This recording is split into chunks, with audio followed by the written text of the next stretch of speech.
지난 한 주간 동안은 삼성의 고 이건희 회장이 유족들에게 남긴 그 유산에 대한 상속세에 관련 기사로 아주 뜨거웠습니다. 유산만 26조 원, 그리고 상속세로 12조를 이렇게 약속하고 있다고. 상상도 사실 하기 힘든 액수이죠. 어찌됐든 우리나라를 대표하는 기업이고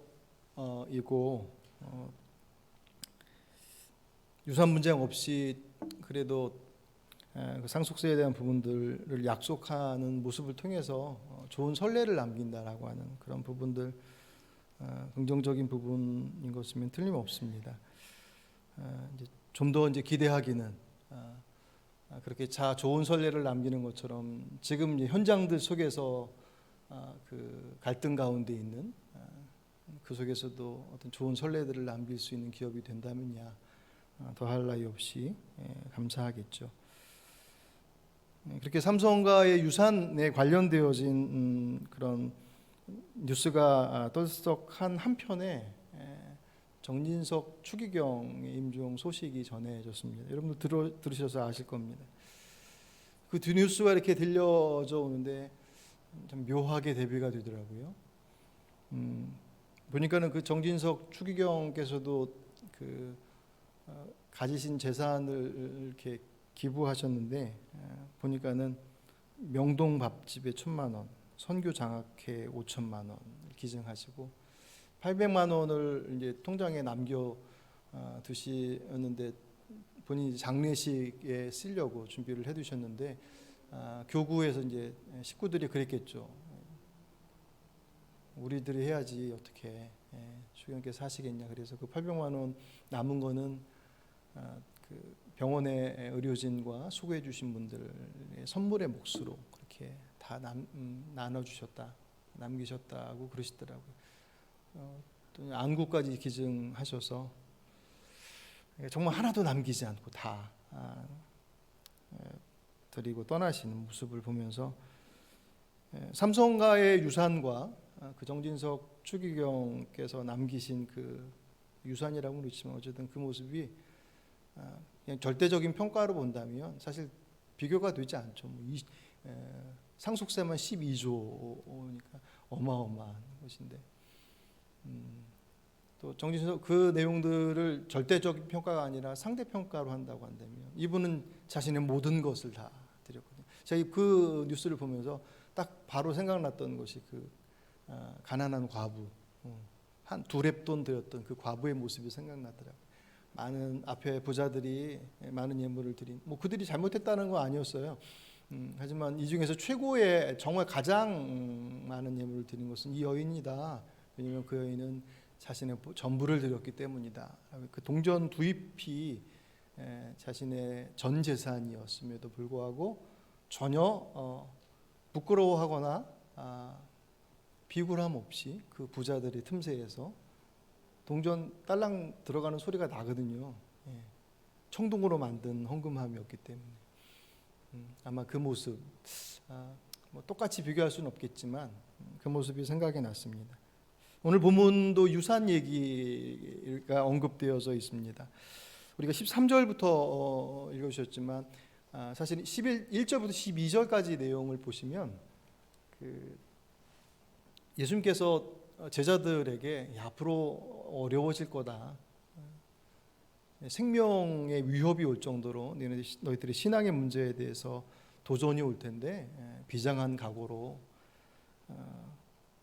잘 하나님을 선택하고 시인하고 잘 이겨나가야 된다고 그렇게 말씀을 전하시는데 오늘 본문에 뜬금없이 한 사람이 자기 형과의 유산 문제를 해결해 달라고 요청을 해와요. 그러니까 사실 이렇게 흐름이 보면 전혀 그러니까 이 사람에게는 자기가 제일 큰 문제였겠죠. 예수님께서 말씀하셨던 아주 비장한 신앙의 모습에 대한 내용들이 막 전해지던 현장 속에서 예수님 저희 유산 문제 좀 해결해 주세요라고 하는 것은 사실 이분은 지금 그 얘기만 생각하고 있는 거죠. 예수님께서 삶이냐 죽음이냐 정말 잘 선택해야 돼라고 그 말씀하시는 그 속에서 머릿속에서는 그걸 어떻게 해야 되지? 설마 오늘 이 시간도 그러시는 건 아니겠죠? 제가 전하고 있는데 집에 두고 온 무엇을 근데 이 내용을 가만히 이렇게 보면 아마도 이 유산 문제에 대해서 요청을 했던 이 사람이 좀 억울한 부분이 있었던 것 같아요. 13절의 표현을 보면 알 수가 있고, 또 이미 이 분쟁이 시작되어진 초기가 아니라 이미 어느 정도 진행이 된 거예요. 그래서 내 형을 명하여 유산을 나와 나누게 하소서. 아마 아버지가 돌아가시면서 글이 됐던 말이 됐던 남겨진 것에 대해서 어떻게 하라라고 하는 그 유언이 없었던 모양이죠. 그래서 형제들 앞에 재산이 떨어졌는데, 그때 당시에 관습에 의하면 형이 허락을 하지 않으면, 인정을 하지 않으면 재산을 분할할 수가 없었대요. 그때 당시에 그 상속에 관련되어진 것이었다라고 그래요. 법적으로 그분에 대한 것들이 허락할 때 뭐 형이 더 2배를 가져가고 뭐 그렇게 나눠지는 그런 식으로 진행이 됐었다고 합니다. 그걸로 봐서는 그 형이 이제 분할을 안 해준 거죠. 그러니까 동생 입장에서 보면은 아니 그래도 그렇지 좀 나눠줘야지.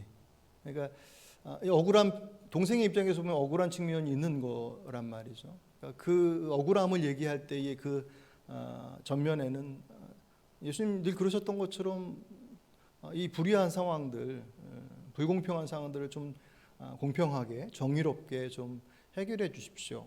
그러니까 재산 분할의 과정들을 정의의 관점에서 사실 요청하는 것입니다.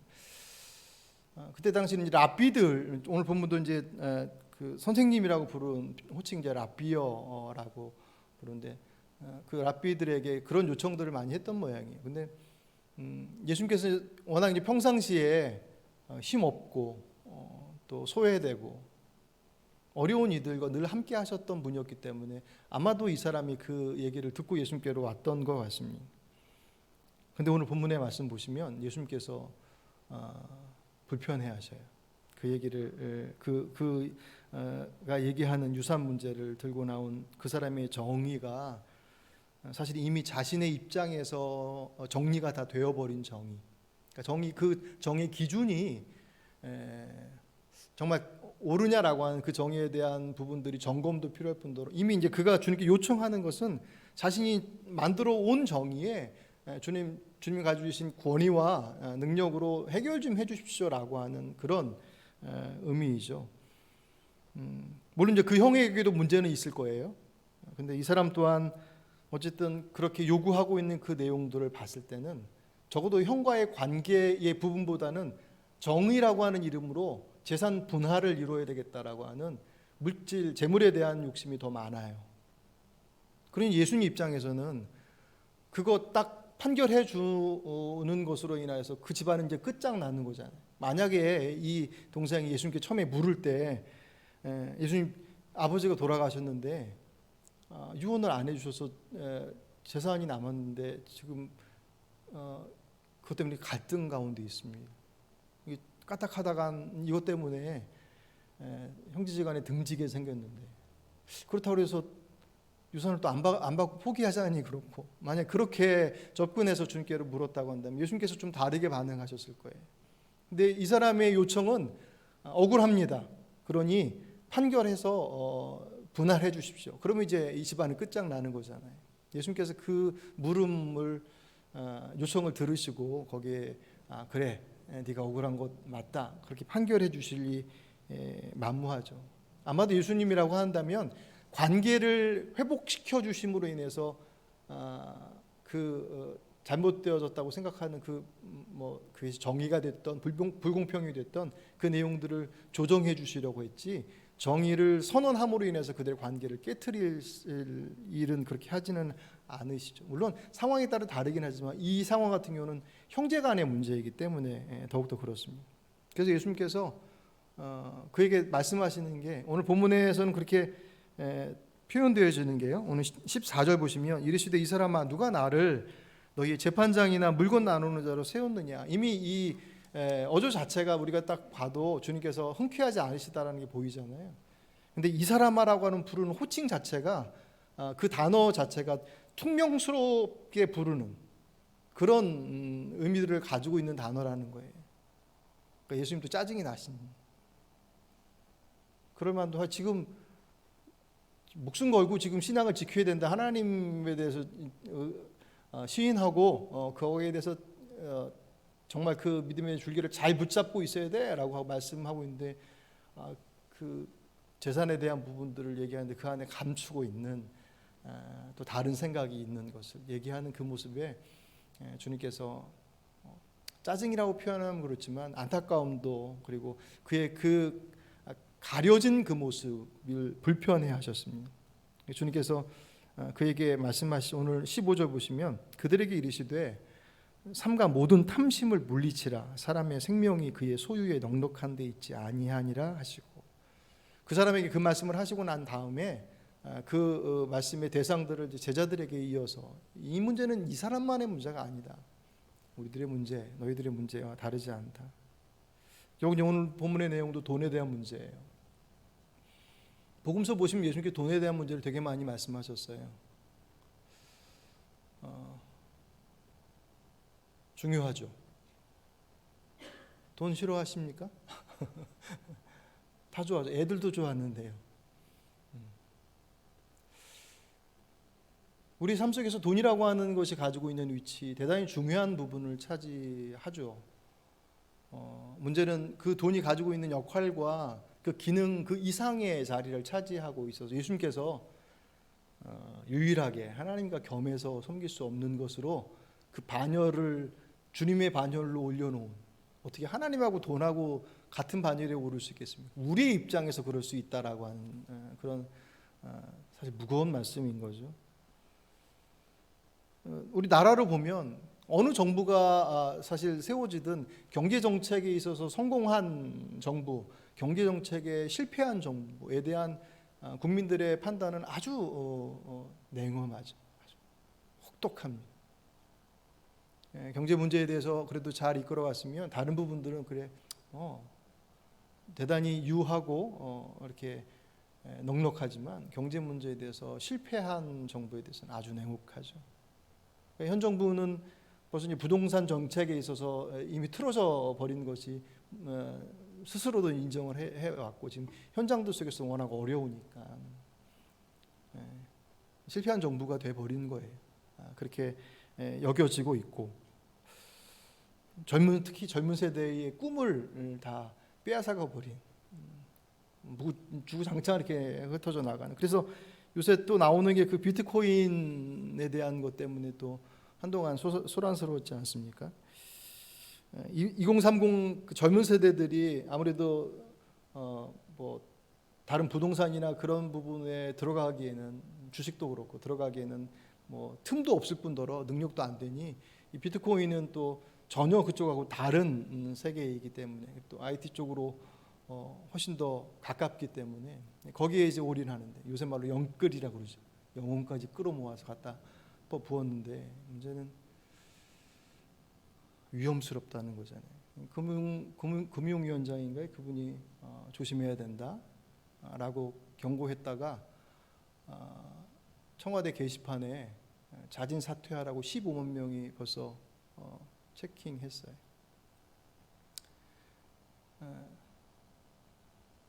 자신들의 꿈을 송두리째 빼앗아 갔다라고까지 표현을 합니다. 조물주의 건물주라는 말은 그냥 우스갯소리처럼 하지만 그냥 흘리지 않는 그 얘기를 다 듣고 자라는 아이들은 무슨 생각을 하겠느냐 할 때 그 아이들에게 성실하게 진실하게 그리고 주어진 자리들 속에서 착하게 잘 살아야 된다라고 하는 그 말이 과연 그 아이들에게 진실로 들리겠습니까?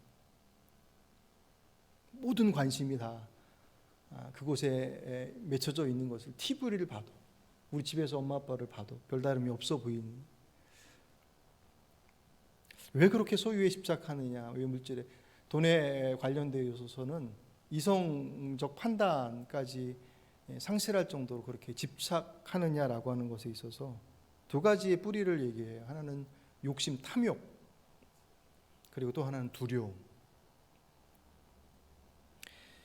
욕심은 더 많은 소유에 대한 부분들이죠. 지금 있는데 더 많은 것을 소유하기를 해요. 왜냐하면 더 누리고 싶어요. 더 많으면 많을수록 더 많은 것들을 누리게 되는 게 실제의 우리들의 현실이잖아요. 돈이 있고 없음, 아니 많고 적음, 또 얼마나 많을 것이냐라고 하는 그 문제의 현실 앞에 서면 우리 하나님께서 전능하신 분이다라고 말씀하는 것과 내 지갑에 100만 원짜리 뭐 수표가 있든 뭐 있든 실제적인 현금이 있는 것과 어떤 것이 더 실질적이냐라고 한다면 우리가 느끼는 체감은 당장 호주머니에 돈이 얼마가 있는 것이 더 현실적으로 느껴지지, 하나님이 전능하십니다라고 하는 것이 우리의 그 모습들을 선명하게 딱 정리하고 정돈하고 그렇게 잘 못한단 말이죠. 그것은 좀 더 많은 것들을 가지고 있을 때 좀 더 많은 것들을 누림으로 우리의 인생의 가치, 내가 좀 더 인간다운 삶을 살아가는 데 있어서 좀 더 많은 것들을 가지고 누리고 때로는 굴림하고, 그것이 소유의 넉넉함들을 통하여서 이룰 수 있는 것들이기 때문에 끊임없이 사실은 구할 수밖에 없습니다. 근데 정말 그 풍요로움들이 우리의 인생의 가치를 보장하느냐? 물론 많이 누릴 수 있죠. 누리는 것 자체가 문제인 것은 아니에요. 하나님께서 우리에게 허락하신 복의 내용들은 그 복을 누려서 흘려보내는 거지, 누리지 말고 너 손가락 쪽쪽 빨면서 다른 사람들 다 빼줘, 그런 의미 속에서의 어떤 물질관에 대한 부분들은 성경에서 그렇게 얘기하지 않습니다. 물론 필요에 따라서 주님께서 그런 표현들을 사용하시지만 하나님께서 우리에게 주신 복의 내용들은 우리 안에 누려져서 흘려보내지는 것들이에요. 그러니까 내가 누리지 않고서 그 복을 어떻게 얘기할 수 있겠습니까? 문제는 그 복이 내 안에 들어와서 갇혀 있기 때문에 이제 문제가 되는 것들인데, 그 풍요로움이라고 하는 것이 우리 안에서 어느 정도까지, 그리고 그것이 과연 정말 내 인생을 진정으로 가치 있게 만드는 데 있어서 우리가 그렇게 집착하고 더 조금만 더라고 하는 그것에 우리들의 인생이 정말 소중한 것들까지 포기하면서 그것을 붙잡아야 되느냐. 정작 그곳에 가서 붙잡은 사람들은 뭐라고 그래요? 그냥 평범한 삶이 좋아요. 평범의 자리에 있는 사람들은 어떻게 해도 좋으니 거기 가서 한번 잡아봤으면 좋겠어요 라고 얘기합니다. 우리들의 소유에 대한 집착들의 첫 번째 모습은 그것을 통하여서 우리가 누릴 수 있는 것들이 무궁무진하다라고 하는 것에 대한 우리들의 욕심들이 작동한다면, 또 하나의 원리들은 두려움이에요. 그게 나를 지켜줄 수 있다라는, 나를 지킬 수 있는 힘이, 내가 돈 없이 이 땅을 살아가는 것이 얼마나 퍽퍽하고 어려운 수준 정도가 아니라, 우리나라의 환경들 속에서 뭘 더 어려우신 분들도 있지만 우리나라를 벗어난 다른 곳에 가면 우리의 표현하는 것과는 상상도 할 수 없는 곳에, 훨씬 더 열악한 곳에서 살아가는 이들이 얼마나 많게요. 그 속에서 소유하고자 하는 것의 욕심은 난 그렇게까지 잘 살지 않아도 상관없어, 나는 그냥 기본만 했으면 좋겠어, 그게 나를 지킬 수 있는 힘이 되어지기 때문에 라고 하는, 일정 부분 거기에 대해서 인정할 수 있죠. 하지만 정말 그것이, 그 물질의 든든함이 우리들의 삶을, 우리의 생을 지켜주는 힘이 되고 근원이 되겠느냐 할 때,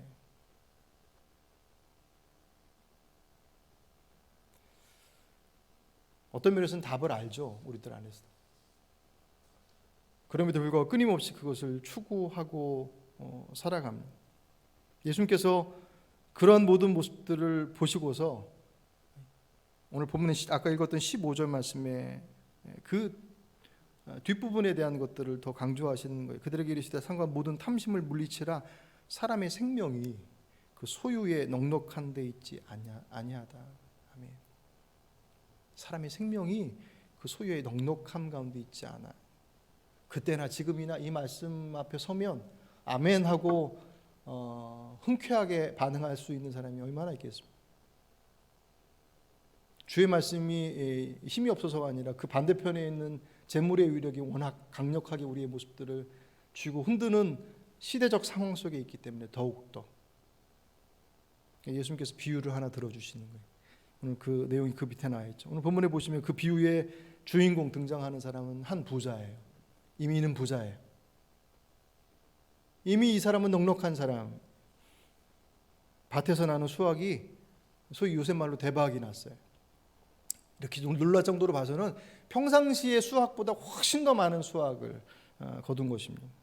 그러니까 우리는 그러면 하나님께서 우리에게 선물 주셨다라고 생각하는데 여기는 전혀 이제 그런 반응들이 없어요. 이거 가지고 뭐 할까? 당장 고민하겠죠. 뭐 다 그렇겠죠. 뭐 그 풍성한 것들이 나왔어요. 예전 같았으면 차곡차곡 창고에 놓고 뭐 팔 건 팔고 뭐 그런 계획들이 있었을 텐데 생각보다 훨씬 더 많은 것이 들어오니까 어떻게 해야 되지? 라고 생각하는 오늘 17절 심중에 생각하여 이르되 내가 곡식 쌓아둘 곳이 없으니 어찌할까? 쌓아두어야 돼요. 뒤에 나오지만 그것이 내 삶을 평안하게 기쁘게 즐겁게 안정하게 만들어갈 수 있는 가장 중요한 것이더라고 이는 여기고 있었기 때문에 거기까지 가기 전에 오늘 본문에 심중에 생각하여라고 하는 심중에 생각하다라고 하는 표현이요 문자적 의미로 보면 자신과 대화하다라는 뜻이에요. 이게 무슨 얘기냐면 혼자 얘기하고 있는 거예요. 아니 뭐 이런 문제가 있으면 당연히 고민하고 생각도 하겠지. 그런 의미 속에서 혼자 생각하는 게 아니라 얘기할 수 있는 사람이 없는 거예요. 왜냐하면 이 당시에 관습들은 어떤 문제, 그 문제가 크냐 작으냐와 상관없이 그 문제를 풀어가기 위해서 가족과 공동체, 그 마을 공동체 사람들과 함께 논의하는 것은 가장 기본적인 모습들이었다라는 거예요. 그러니까 마을 공동체의 성격들이 상당히 강했던 굳이 마을까지 안 가더라도 가족들 안에서라도. 근데 오늘 본문을 보시면 아시겠지만 이는 끊임없이 혼자서 혼잣말을 해요. 뒤에서 내 영혼아라고 영혼을 소환하지만 그가 영혼에 관심이 있어서가 아니에요. 친구가 없어요. 혼자예요. 무엇을 얘기했냐면 그 재물이 그를 어떻게 그 인생을 만들었는지를 이 본문의 흐름 속에서 그대로 사실은 보여주고 있어요. 그는 혼자 있어요. 이사야서 5장 8절 너희가 더 차지할 곳이 없을 때까지 집에 집을 더하고 세상이 확장되고 있어요. 더 차지할 곳이 없을 때까지 집에 집을 더하고 밭에 밭을 늘려나가 땅 한가운데 홀로 살려고 하였느냐 너에게 재앙이 닥친다. 아멘. 그 재물의 풍요로움이 끝이 없이 있는데 홀로 살려고 해요. 그 스스로가 선택한 것입니다. 정말 중요한 결정을 해야 되는데 아무도 없는 그 상황 속에서 누구도 그 풍성한 수확물이 하나님께서 주신 선물이야 라고 얘기해 줄 수 있는 사람도 없고 자기도 본인도 거기에 대해서 그렇게 알지 못합니다. 그냥 그 풍성한 소출은 생각지 않았지만 내 거야 라고 생각하고 그 소유에 대해서 어떻게 할까를 고민하는 4세기의 그 라틴 신학자인 암브로시우스가 소유, 우리의 소유에 대한 아주 명언을 했습니다. 우리가 가지고 떠날 수 없는 것들은 우리의 소유가 아니다. 여기서 떠난다라는 건 이 땅을 떠날 때 우리가 이 세상을 떠날 때 가지고 떠날 수 없는 것들은 우리의 소유, 내 게 아니다. 우리가 베풀었던 긍휼만이 우리를 따라올 뿐이다. 여러분 이 말씀 들으면서 그 말씀 생각나지 않습니까? 하늘에 보물을 쌓아두라. 거기는 조미나 동록이 해하지 아니하며. 예. 이 땅에다 쌓아두면 조미나 동록이 해서 다 없어져 버릴 거다. 예수님께서 그 말씀하시지 않습니까? 오늘 부분 뒷부분도 이제 그 비슷한 내용이 나오긴 하지만 부자는 그 수확물을 자신의 소유라고 생각해서 그 소유를 쌓아두어요. 그리고 그것이 내 삶의 생명을 보장해주고 내 삶의 가치를 더 높여준다라고 생각을 했습니다. 그래서 곳간을 더 크게 하기 위해서 기존에 있던 곳간을 헐어버리고 더 크게 지어서 보관을 합니다. 그리고 만족해하면서 오늘 19절 같이 보실까요? 19절 있습니다. 또 내가 내 영혼에게 이르되 영혼아 여러 해 쓸 물건을 많이 쌓아두었으니 평안히 쉬고 먹고 마시고 즐거워하자 하리라 하되. 아멘. 말씀드렸던 것처럼 영적인 것에 관심이 있어서 영혼을 소환하는 게 아니에요. 얘기할 사람이 없어요. 소유의 풍성함이 평안히 쉬고 먹고 마시고 즐거운 삶을 사는 것에 있어서 가장 중요한 것이다라고 생각했습니다. 이 생각이 완전히 다 틀린 것만은 아니잖아요. 풍요로움이 우리의 삶의 모습들을 즐거움과 행복함과 누릴 수 있는 것들을 보장해 주는 거 일정 부분. 근데 정말 그것이 그렇게 우리들의 영혼을 진정한 쉼으로 이끌어가는 것이며 우리 삶을 진정한 가치의 삶으로 이끌어주는 것이냐라 할 때 주님께서 거기에 대해서 뭐라고 말씀하십니까? 그 네 착각이다. 우리 말에 착각은 자유라고. 성경은 자유에 대해서 자주 말씀하시잖아요. 우리에게 얼마나 자유를 허락하셨는데 아시지 않습니까? 단 자유로 택한 것에 대한 책임은 마찬가지로 내 것입니다. 오늘 20절 말씀에 풍성한 수출을 대비해서 다 준비해놓고 만족해서 흐뭇해하고 있는 그에게 오늘 20절 같이 읽을까요? 하나님은 이르시되 어리석은 자여 오늘 밤에 내 영혼을 도로 찾으리니 그러면 내 준비한 것이 누구의 것이 되겠느냐 하셨으니 아멘. 이 구절을 새 번역이 아니라 다른 그 사본에서 이렇게 재밌게 표현한 게 있어요. 하지만 하나님이 그에게 이르시되 바보야, 이 밤에 내 목숨을 내게서 거두면 네가 준비해 준 이것들이 누구 것이 되겠느냐. 어떻게 보면 이는 대단히 이 사람은 지혜로운 사람이라고 세상에서는 인정받을 수 있었을 거예요. 왜냐하면 나름 지금 재테크를 잘 하고 있는 거잖아요. 보니 그 이전에 오던 소출 수확한 것보다 훨씬 더 많아요. 어떻게 하지? 준비하고 있지 않다가 하다가 준비 못했다가 썩어서 나가고 뭐 그렇게 하지 않게 미리 다 준비해서 곳간 헐고 새로 짓고 다 준비하고 내 마음도 든든하고 이제 쉴 일만 남았다. 한 3, 4년은 몇 년은 괜찮겠다라고 생각한 어떤 면에서 보면 대단히 준비성 있고 계획성 있는 센스 있는 재테크 잘하는 사람으로 받았을 수도 있겠다라는 생각이 들어요. 또 그건 또 원래 부자였잖아요. 주님께서 뭐라고 그러셔요? 바보야. 왜요? 다 준비해 놓으면 뭐 할 거야? 오늘 내 생명을 오늘 밤에 데려갈 건데. 사실 다른 것들에 대해서는 다 인정을 잘 못해요. 하나님, 너희 재물도 하나님의 것이고 재능도 하나님의 것이고 뭐 이래 막 얘기를 하더라도 아멘, 네네 그러면서도 그래도 계속 이렇게 한 줄기를 잡고 있어요. 근데 적어도 생명의 문제 앞에서는 그래도라는 말을 붙일 수가 없거든요. 왜? 그는 빼도 박도 못하는 것이기 때문에. 평균 80세이니 앞으로 내가 살 일이 이만큼 남았다라고 생각하지 않으시죠? 예. 그는 자신의 가지고 있는 그 모든 것이 자신의 것이라고 착각했어요. 어떤 부분에 있어서는 그 생각이 그렇게 틀리다고 생각하지 않을 수도 있어요. 우리도 그렇지 않습니까? 그런데 느닷없이 주님께서 네 생명이 네 게 아니라 오늘 보면 표현대로 하시면 내 영혼을 도로 찾으리라고 했습니다. 네 게 아니라 내 거야 라고 말씀하셔요. 그럼 그 생명이 하나님의 것이면 내가 쥐고 있는 그것이 내 것이겠느냐? 당연히 내 것일 수 없죠.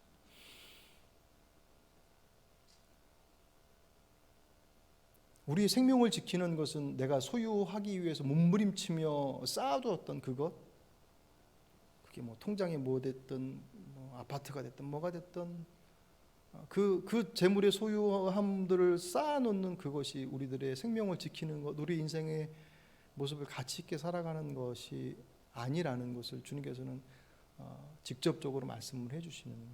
그러니까 이 정도로 직접적으로 말씀하셨다는 것은 지금도 그랬지만 그때도 마찬가지로 그 물질에 대한 생각들을 그렇게 가지고 있었다라고 하는, 그게 낯설지는 않잖아요. 우리가 보기에도 이 시대 우리에게 말씀하셔도 별로 그렇게 다르지 않게 적용할 수 있는, 물론 그것을 인정하는 것과 거기에 정말 내 삶을 딱 맞추는 것과는 또 다른 과정들이 필요하긴 하겠지만 어쨌든 그렇게 본다면 생명은 우리에게서 권리가 아니에요. 생명은 하나님께서 우리에게 주신 선물이기도 하고 우리에게 빌려주신, 오늘 본문의 표현대로 얘기하면 빌려주시는 거예요. 도로 찾으실 것이다. 언제요? 주인이 선택하시는 거죠. 내가 선택하는 것이 아니고. 자살하기도 하잖아요. 자살한다고 해서 그러면 내 것이냐? 하나님의 허락하심이 없이 이루어지는 것들은 아무것도 없습니다. 정말 그분의 것입니다. 그러니 내 삶 속에 내가 살 날이 얼마 남지 않았다라고 하는, 이제 닷새만 있으면 너 죽을 거야 라고 하는 그 말씀 앞에 왜 닷새요? 라고 혹 주님 앞에 원망할 수 있을지 모르겠지만 그 원망이 우리에게 걸릴 수는 없어요. 닷새가 남겨져 있다는 것이 감사의 고백이 되어야지 왜 닷새밖에 되지 않습니까? 라고 주님 앞에 원망할 자격이 우리에게는 없다고요. 애초에 우리에게 주신 그 생명의 주인이 그분이시기 때문에. 그러니 생명의 주인이신 그분께서 내 생명을 정말 가치 있게, 내 생명을 지키는 것은 재물을 쌓아두는 것이 아니야 라고 하시는 말씀에 귀 기울여야죠.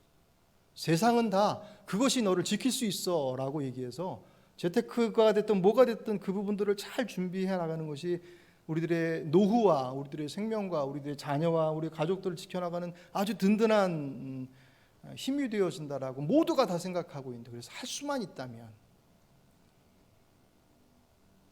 비트코인의 문제가 나중에 어쨌든 시대적으로 흐르면 그것에 대한 견해가 바뀌긴 바뀔 거예요. 근데 늘 우리 안에서의 문제들은 투자로서가 아니라 투기로서 접근하기 문제죠. 집 문제도 마찬가지 아니겠습니까?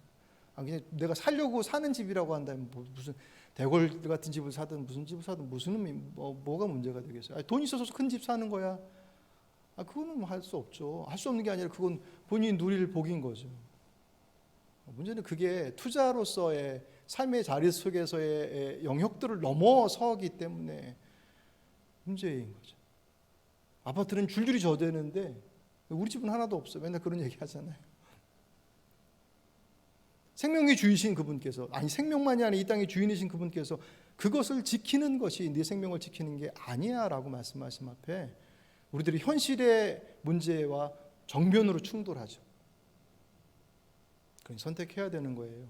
그때 주님께서 네 통장 잔고 다 비워라 라고 말씀하시겠느냐? 그런 비슷한 비유는 있었죠. 그 선한 그 한 청년 관리가 와서 어떻게 해야지 영생을 얻을 수 있습니까? 라고 물었을 때 네 거 다 팔아서 나눠주고 나 따라와라 라고 하셨던 그 말씀. 주님께서 정말 그 사람의 재산이 필요하셨겠습니까? 그 사람 안에 주로 차지하고 있는 그 물질에 대한 그 마음. 오늘 본문과 사실 다 연결되어져 있는 것들이죠.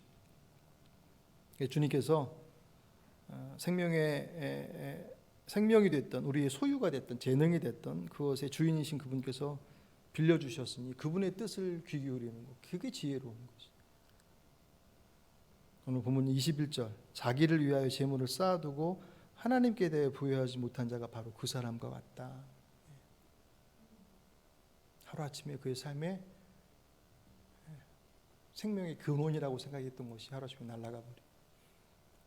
그리고 나서 그 이후에 여러분 22절부터 34절까지 내용을 보시면 제자들 안에 두려움을 가지고 있었던, 갖지 못함으로 인하여서 두려움을 가지고 있었던 그들 앞에 좀 더 구체적으로 말씀하십니다. 자기를 위하여 재물을 쌓아두고 22절, 또 제자들에게 이르시되 그러므로 내가 너에게 이르노니 너희 목숨을 위하여 무엇을 먹을까 몸을 위하여 무엇을 입을까 염려하지 말아라. 왜냐하면 하늘의 새를 봐라, 저 들의 꽃을 봐라. 하나님께서 다 키우시는데 하물며 하나님의 자녀인 너희들일까 보냐. 그들의 소유가 부족해 없었어요. 무엇을 먹을까 입을까 걱정해야 될 정도의 모습들 속에 있었어요. 욕심부려서 조금 더 가질래요. 그게 아니라 무엇을 먹을까 입을까 마실까를 생각할 정도로 경제적인 부분에 있어서 여유롭지 못한, 딱 이렇게 올려 있어서 조금만 어긋나면 하루 굶고 그래야 되는 그 상황들 속에서 주님께서 지금 이 말씀을 받고 있는 제자들의 삶이 그랬단 말이에요. 로마의 그 나라를 빼앗기고 나서 국민의 80% 이상이 극빈의 삶을 살고 있었던 상황이 팔레스타인 이스라엘의 모습들이었습니다. 그런 그들에게 무엇을 먹을까 입을까 마실까 걱정하지 말아라. 그들이 지금 손가락 빨고 있는 그들에게 주님께서 그렇게 말씀하셔요. 왜? 하늘을 보고 땅을 보고 다 둘러봐라. 하나님께서 키우시고 먹이시는데 하물며 하나님의 자녀들을.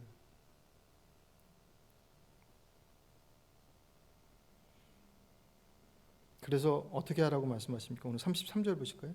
너희 소유를 팔아 구제하며 하여 낡아지지 아니하는 배낭을 만들라. 이 표현이 되게 재밌어요. 너희 소유를 팔아서 구제하여. 너희 소유를 쌓아두는 것으로가 아니라 너희 소유를 팔아 구제함으로 낡아지지 아니하는 배당을 만들어라. 그것이 하나님께서 주신 복을 담아내 하늘에 둔 바 다함이 없는 보물이니 거기에는 도둑도 가까이 하는 일이 없고 좀도 먹는 일이 없느니라. 너희 보물이 있는 곳에는 너희 마음도 있느니라. 아멘. 네. 말씀을 좀 정리하죠. 물질에 대한 문제, 설교를 하는 것이 됐든 듣는 것이 됐든 그 설교를 듣고 나면 일단 고민부터 돼. 이거 어떻게 해야 되나? 그리고 한편은 진짜 맞을까? 뭐 포치나 매치나 뭐 이러나 저러나 안 되는 부분에 대한 것들을 굳이 몸부림치지 말고 말씀에서 우리에게 약속하시고 있는 바에 대한 것들을 붙잡는 것, 그것이 손해난 일이겠습니까? 그게 정말 생명의 말씀으로 붙잡는 사람이야 말할 것도 없고, 이 시대는 소유를 더 쌓아야 한다라고 얘기하고, 좀 더 작은 것들을 투자해서 좀 더 많은 것들을 얻어야 하는 경제 논리가 우리들의 삶의 현장들 속에서 사람과의 관계까지도 다 왜곡시켜 버리고 있는 세대들 속에 주님께서 그 쌓는 게 너를 살리는 게 절대로 아니야 라고 거꾸로 말씀하시죠. 거꾸로 말씀하신 게 아니라 그렇게 말씀하신 것을 세상이 거꾸로 살고 있습니다. 저와 여러분이 어떻게 살 것이냐의 문제는 그 말씀을 따라서 먼저 그의 나라와 그분의 뜻이 뭐였다고요? 너희의 소유를 팔아서 구제하여. 재물을 쌓아두지 말고 그 재물을 나누어 갈 때, 그것이 주님 나라에 갈 때 네 손에 들고 하나도 없겠지만 그때 그 베풀어서 풀어놓은 그것들이 저 하늘에 가면 쌓여 있지 않겠느냐. 이건 뭐 그냥 주님께서 그들의 무슨 구제를 끌어내기 위해서 주님께서 사탕말림처럼 주신 말씀이겠습니까? 오늘 여러분들 안에 소유의 문제가 물질의 문제로부터 자유한 사람이 어디 있겠어요? 말씀드렸던 것처럼 많이 가지고 있는 이도 그 많음 때문에 그것을 지키기 위해서 혹은 더 많이 누리기 위해서 고민하죠. 없는 이는 없는 이들 자리를 속에서 그 없음 때문에 오는 고통과 어려움들 때문에 고민하죠. 주님께서 그 물질 앞에 어떻게 해야 될지에 대한 부분들을 오늘 본문은 다른 어떤 내용보다도 훨씬 더 직접적으로 말씀하십니다. 무엇을 먹을까 마실까 입을까 염려하지 말아라고 하시는 그 말씀 앞에 여러분의 삶을 맡겨 보시길 바랍니다. 오늘 어린이 주일이에요. 우리 아이들이 무엇을 보고 자라? 앞으로 그 아이들이 살아갈 세대의 모습은 지금 우리가 상상하는 것과는 비교도 할 수 없는 세상들이, 아무리 그 세상의 모습들이 발달을 하든 어떻든 그 안에 있는 그 내용들, 오늘 이 본문 2000년 전에 주님께서 주신 말씀이에요. 그 시대의 말씀이 2000년 후에 오늘 우리가 말씀을 보고 있음에도 불구하고 전혀 낯설지 않은, 오늘 우리에게 주시는 말씀과 같이 들려지는 것은 아마도 우리 이후에 우리의 자녀들과 그보다 더 앞서가 있는 이들에게도 이 물질의 문제는 동일하게 적용될 거예요. 모쪼록 주님 주시는 자유함이 그분의 말씀을 따라서 쌓아둠이 아니라 그 쌓아둠을 풀어냄으로 인하여서 그 하늘에 부활을 쌓는 지혜로운 저 여러분의 모습이 되시길 주의 이름으로 축복합니다.